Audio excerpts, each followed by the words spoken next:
Salut Booktube. Je viens, comme vous l'avez vu sur le titre de cette vidéo, vous faire un petit peu le tour d'horizon des sorties annoncées en juin de cette année.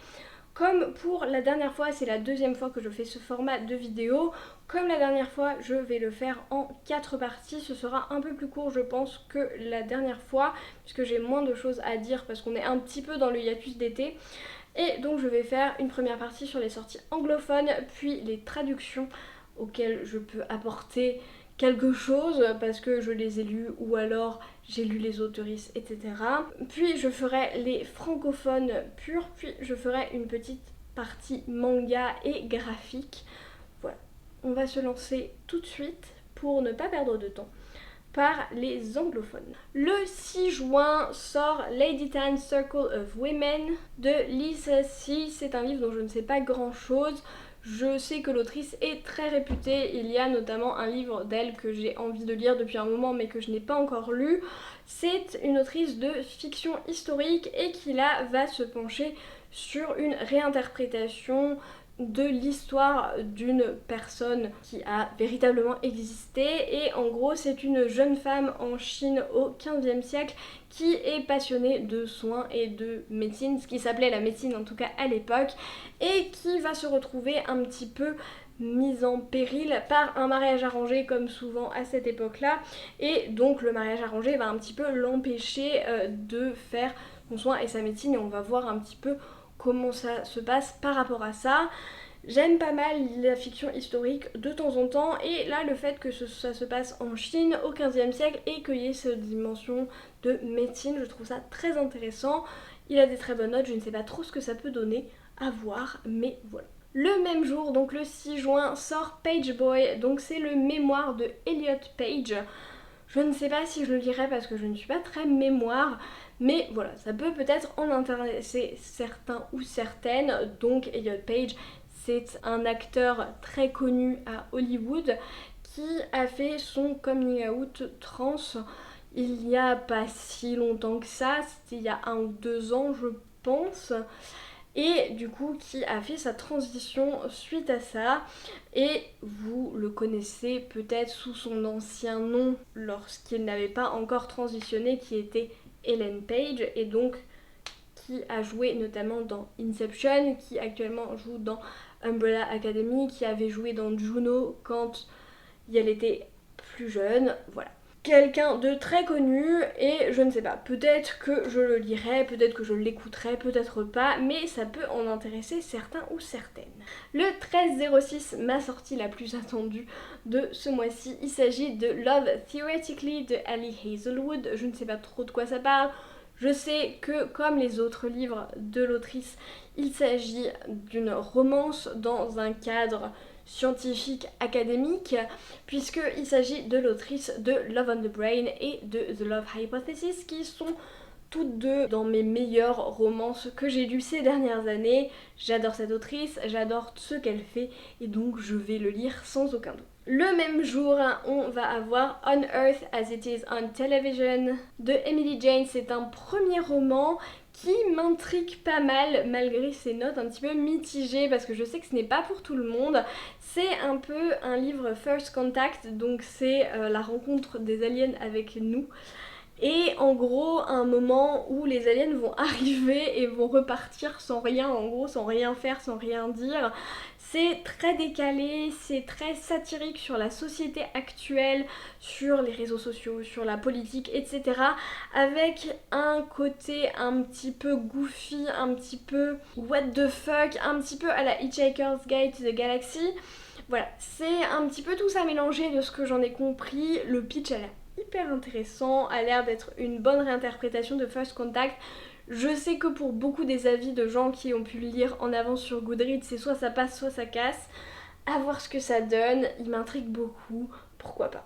Ensuite, un début de saga de fantasy, de science-fiction slash fantasy, peut-être science-fantasy même, The Surviving Sky, de Critica H. Rao, qui sort le même jour, le 13 juin. C'est une grosse journée sortie, où on va être dans un univers où, en gros, il y a une planète jungle, et ce qui reste de la civilisation est en train de vivre sur une sorte d'île flottante au-dessus de cette planète jungle dans un monde complètement végétal. Un des rôles les plus importants dans cet univers, c'est les architectes qui en fait sont chargés de réussir à mêler ce monde extrêmement vivant, extrêmement changeant, végétal, pour faire cohabiter en fait les humains là-dedans.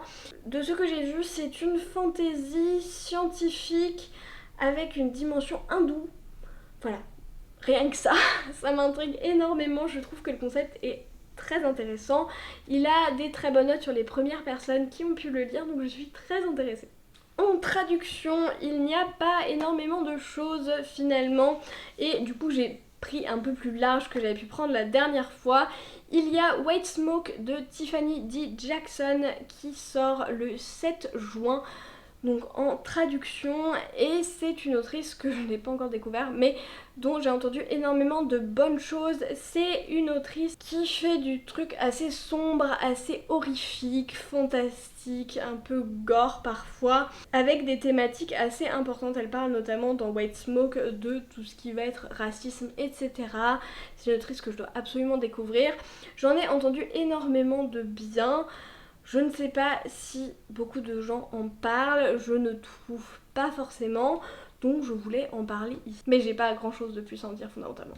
Ensuite, la semaine d'après, le 14 juin, il y a People We Meet on Vacation de Emily Henry, qui est une autrice de romance également que j'apprécie particulièrement. Elle fait partie de mes autrices de romance que j'apprécie. En fait, c'est la seule quasiment que j'apprécie vraiment avec Ali Hazelwood. Donc voilà, j'avais lu Book Lovers de Emily Henry. Je n'avais pas lu People We Meet on Vacation, je l'avoue. Mais c'est une autrice que j'aime beaucoup. Elle fait de la très bonne romance, des choses très mignonnes. Peu de scènes de sexe explicite, il me semble. Donc si c'est quelque chose que vous n'aimez pas trop, c'est une bonne approche. Voilà, c'est une autrice de romance très mignonne. Ensuite, en sortie francophone, le 1er juin, on va avoir le tome 4 ou alors le premier tome de la nouvelle trilogie de Vampiria, qui est la trilogie Vampiria Iberica, le tombeau des immortels par Victor Dixon, donc chez Robert Laffont dans leur collection R. Vous connaissez sûrement Vampiria, c'est une histoire où le roi soleil, dans la première trilogie, le roi soleil est transformé en vampire et du coup règne depuis son début de son règne normal. Et du coup, on va avoir toute une discussion sur la noblesse, sur le vampirisme, etc. C'est un livre young adulte mais qui retourne pas mal de codes et qui utilise les codes du young adulte qu'on connaît bien pour les refondre un petit peu de façon assez intéressante. Et Victor Dixon fait toujours des choses très rythmées, très intenses, avec beaucoup de retournements de situation. J'apprécie beaucoup cet auteur, donc je vais me le procurer. Il faut juste que je lise le tome 3 de Vampiria, mais là j'étais pas trop dans le mood, je devais le lire ce mois-ci, mais j'étais pas trop dans le mood, donc on verra quand est-ce que je les lirai.